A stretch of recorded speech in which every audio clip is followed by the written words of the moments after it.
A'udzubillahi minasyaitonirrajim. Bismillahirrahmanirrahim. Assalamualaikum warahmatullahi wabarakatuh. Innal hamdalillah nahmaduhu wa nasta'inuhu wa nastaghfiruh wa na'udzubillahi min shururi anfusina wa min sayyiati a'malina. Man yahdihillahu fala mudilla lahu wa may yudlil falan tajida lahu waliyyan mursyida. Asyhadu an la ilaha illallah wahdahu la syarika lahu wa asyhadu anna Muhammadan abduhu wa rasuluhu la nabiyya ba'dah. Allahumma shalli wa sallim wa barik ala sayyidina Muhammadin wa ala alihi wa ashabihi wa man tabi'ahum bi ihsanin ila yaumiddin, amma ba'du. Syukur kepada Allah Subhanahu wa taala, alhamdulillah kita dipertemukan dalam program Romansa Keluarga Rasulullah SAW, dan semoga Allah ridhoi program kita, Allah berikan kemudahan buat kawan-kawan mempelajarinya dan mengambil hikmah dari setiap pelajaran yang kita kemudian nanti akan bawakan.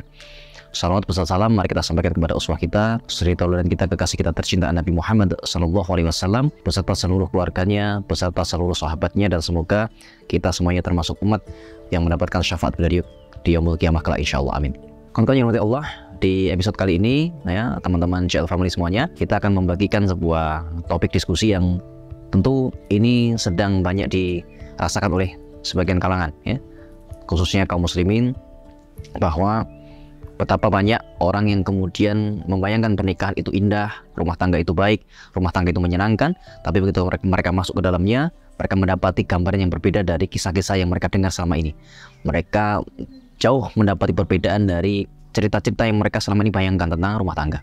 Bahkan sampai ketika mereka, bagi sebagian orang ya, kemudian mendapati bahwa konsep baiti janati yang selama ini mereka dengar itu hanya sekadar seperti mitos belaka ya. Tidak mereka mendapati hal itu terjadi, sebab ketika mereka masuk dalam rumah tangga, yang mereka dapati adalah rasa ketidaknyamanan ya. Pulang ke rumah dengan keadaan yang panas, pulang ke rumah dengan keadaan frustasi, sehingga bagi sebagian orang mereka lebih nyaman berada di luar rumah bersama dengan orang-orang yang mereka selama ini temui di kantornya, teman-teman nongkrongnya ya.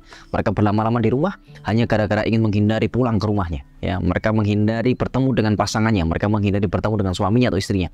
Karena setiap kali pertemuan justru yang ada adalah konflik, yang ada adalah panas di dalam pikirannya, sempit pikirannya, dan seterusnya. Padahal rumah adalah awal dari semua hal besar dikerjakan.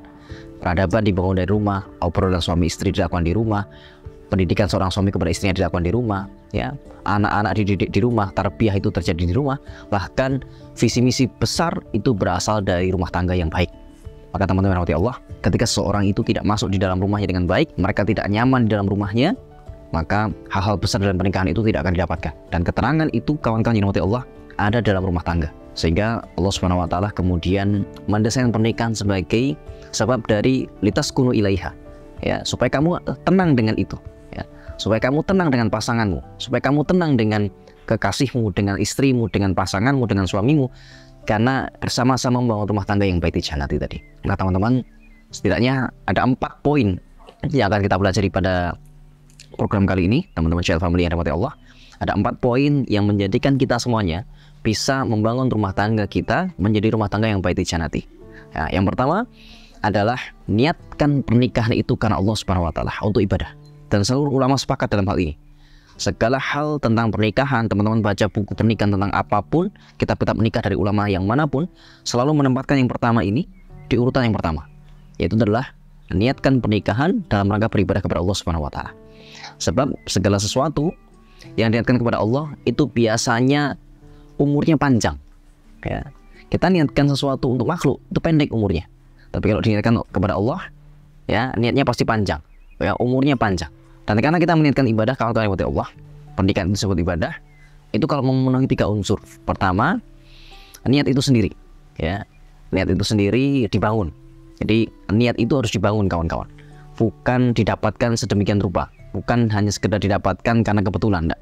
Niat itu dibangun ya, sebagaimana kita tahu hadis Rasulullah SAW yang populer ya, innamal a'malu binniyat wa likulli imri'in ma nawa. Dan setiap orang itu akan dibalas sesuai dengan niatnya, dan setiap orang akan mendapatkan sesuai dengan niatnya.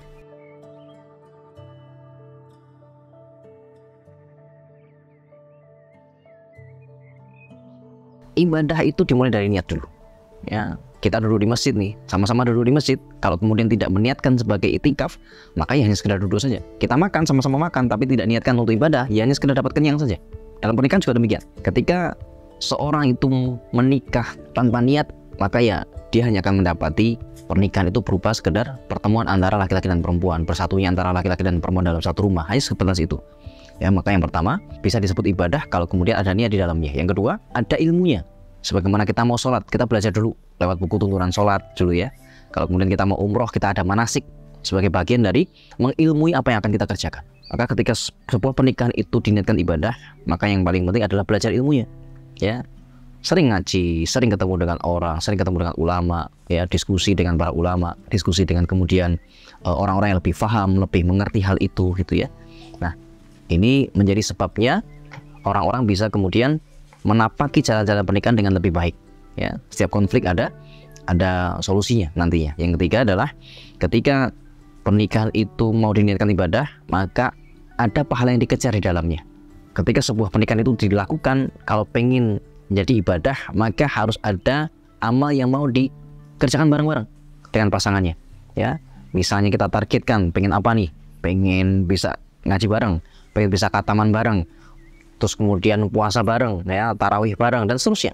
Ada banyak amal ibadah yang dilakukan di situ, diupayakan di situ. Ya, suami bekerja mencari nafkah dalam rangka ibadah, istri beresin rumah dalam rangka ibadah, istri didik anak dalam rangka ibadah, dan seterusnya. Ada banyak upaya pahala yang dikerjakan di situ. Itu baru kemudian konsep ibadah namanya. Ya, tapi kalau pernikahan ini tanpa target pahala, maka dia tidak jadi ibadah, hanya sekedar senang-senang belaka, sia-sia belaka. Nah, itu yang nomor satu kawan-kawan. Jadi niatkan pernikahan itu untuk ibadah kepada Allah Subhanahu wa taala. Ya, dan ibadah ada 3 tadi. Ada niatnya, ada ilmunya, dan ada pahala yang dikejar. Dan yang kedua adalah memasukkan takwa di dalam rumah tangga. Kalau kalian mati Allah, rumah tangga yang tidak memasukkan ketakwaan di dalamnya akan menjadi rumah tangga yang bahaya. Kenapa bahaya? Sebab obrolannya, perilakunya, aktivitasnya semuanya hanya mengejar duniawi belaka. Ya. Padahal Allah Subhanahu wa taala berfirman, yang kemudian ini seringkali kita baca dalam doa kita, Rabbana hab lana min azwajina wa dzurriyyatina qurrata a'yun waj'alna lil muttaqina imama. Ya, kita ingin menjadikan rumah tangga kita menjadi rumah tangga yang kelak menghasilkan anak keturunan yang menjadi pemimpinnya orang-orang bertakwa.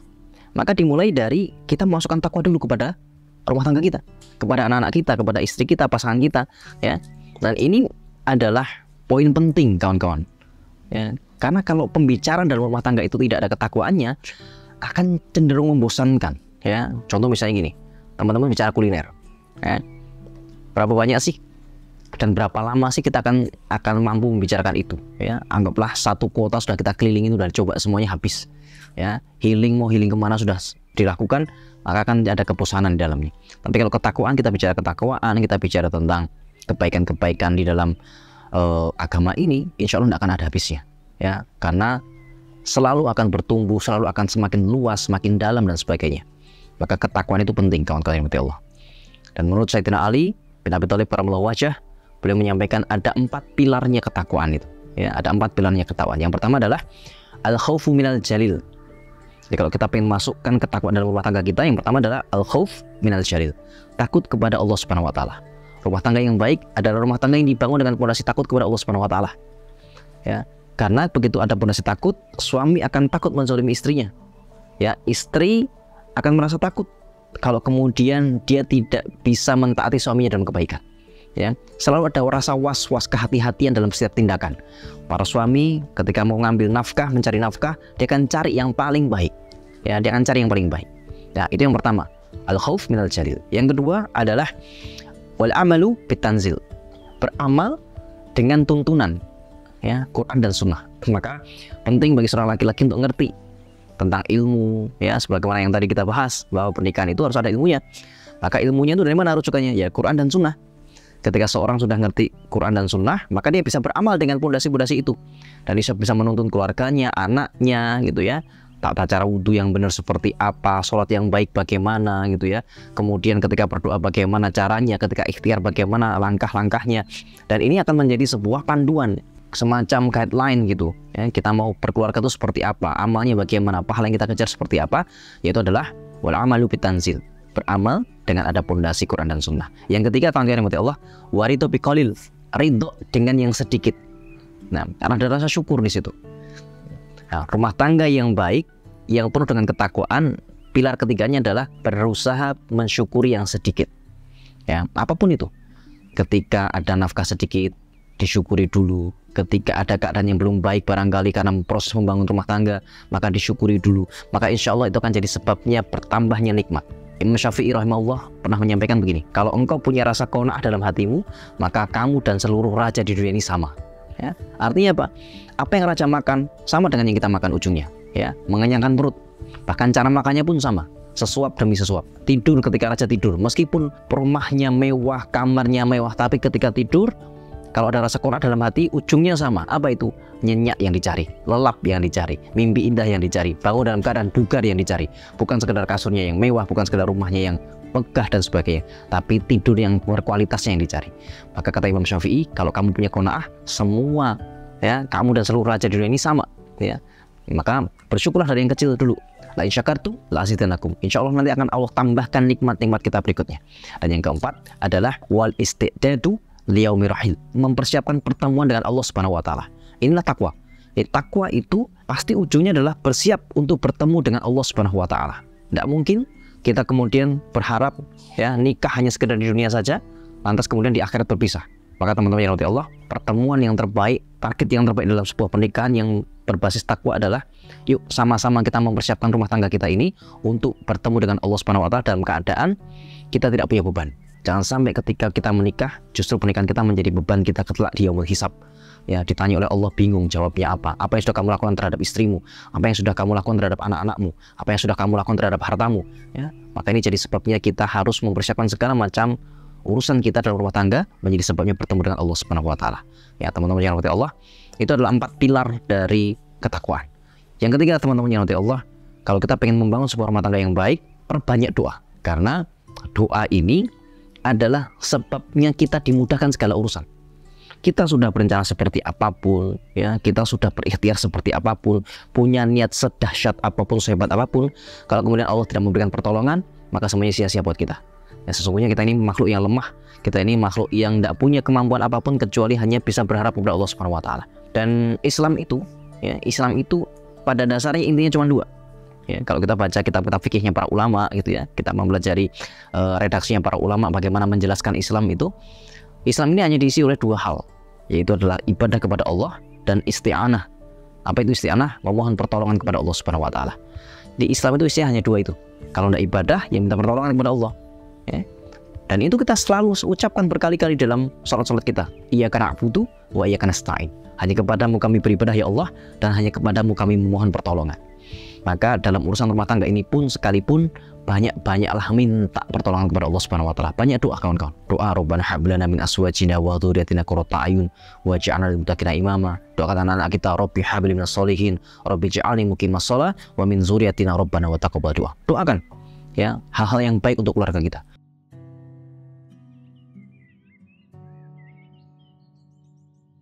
Maka insya Allah dengan itu ada kemudahan-kemudahan yang nanti akan Allah berikan untuk kita dan keluarga. Ya, dan semoga dengan itu Allah kemudian jadikan kita menjadi keluarga-keluarga yang terlindung dari segala keburukan di luar rumah. Dan kita bisa dengan doa itu juga menjaga seluruh anggota keluarga. Sebab kita tahu hari ini, zaman ini, ya, betapa banyak fitnah di luar sana, betapa banyak ujian di luar sana. Maka doa-doa kita insya Allah menjadi benteng bagi keluarnya seorang suami dari rumahnya, keluarnya istri dari rumahnya, keluarnya anak dari rumahnya, dibentengi dengan doa para penghuni rumah itu. Nah, maka para istri, para suami, doakan anak-anak kita, doakan pasangan kita. Bahkan kawan-kawan yang dirahmati Allah, saya mengingatkan ya, bisa jadi kawan-kawan hari ini orang yang tinggal menyebut nama kita dalam doa kita itu hanya tinggal suami atau istri kita saja. Ya, tidak mungkin kita berharap tetangga kita nyebut nama kita dalam doa. Tidak mungkin kita berharap kenalan kita nyebut nama kita dalam doa mereka gitu ya. Barangkali mungkin adalah orang yang masih bisa nyebut nama kita dalam doa kita adalah suami kita atau istri kita. Maka doakan mereka. Ya, supaya Allah berikan hidayah, Allah berikan taufik dalam hidupnya, ya, dan kemudian dengan doa itu semuanya menjadi baik insya Allah.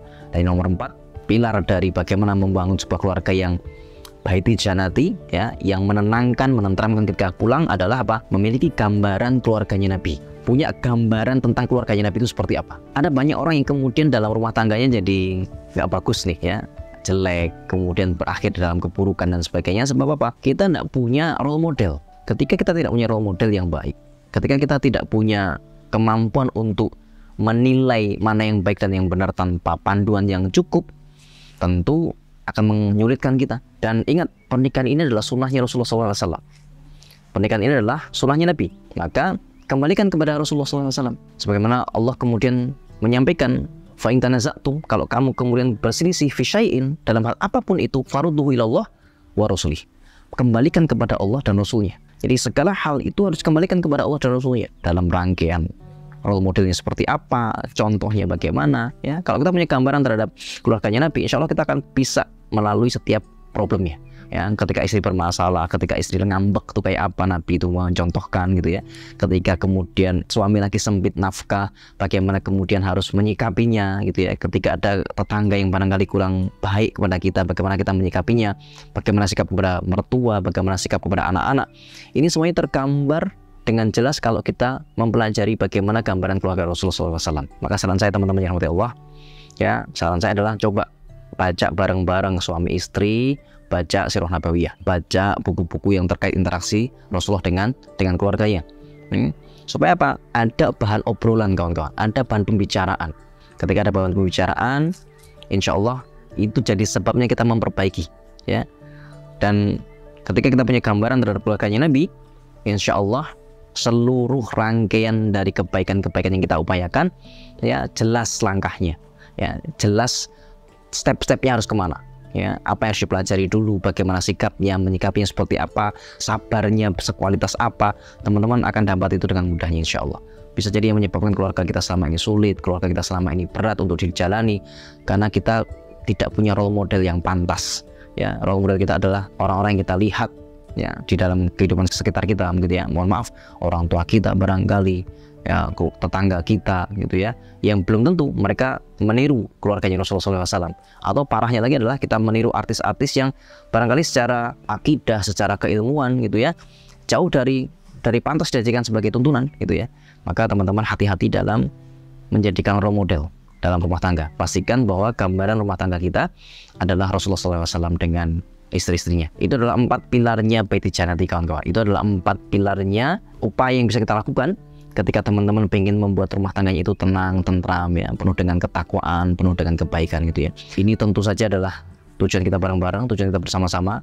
Ya, saya tidak membayangkan gitu ya, bagaimana sebuah rumah tangga dijalankan sekian tahun tidak pernah mengingatkan sholat.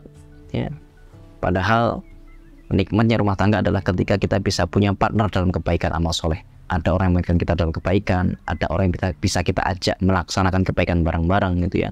Sehingga gambaran akhir dari sebuah rumah tangga adalah meniru keluarganya Rasulullah SAW. Sebab kita sedang menjalankan sunnahnya Rasulullah SAW. Maka gambarannya ya adalah apa yang dikerjakan oleh Rasulullah SAW. Baik teman-teman yang dirahmati Allah, ya, semoga ini jadi manfaat buat kawan-kawan sekalian. Dan tentu saja ada banyak hal yang masih kita harus pelajari bareng-bareng dengan program dari kawan-kawan Jalan Langit. Insya Allah program romansa keluarga Rasulullah SAW ini akan terus kita gulirkan. Kita akan tambah lagi nanti materi-materinya yang bisa kita akses bertahap demi tahap, demi memperbaiki keluarga kita sekalian menjadi keluarga yang diridhoi oleh Allah Subhanahu wa taala fi dunya wal akhirah, dan kemudian akhirnya bertemu dengan Allah Subhanahu wa taala dalam keadaan terbaik di surganya Allah Subhanahu wa taala. Assalamualaikum warahmatullahi wabarakatuh.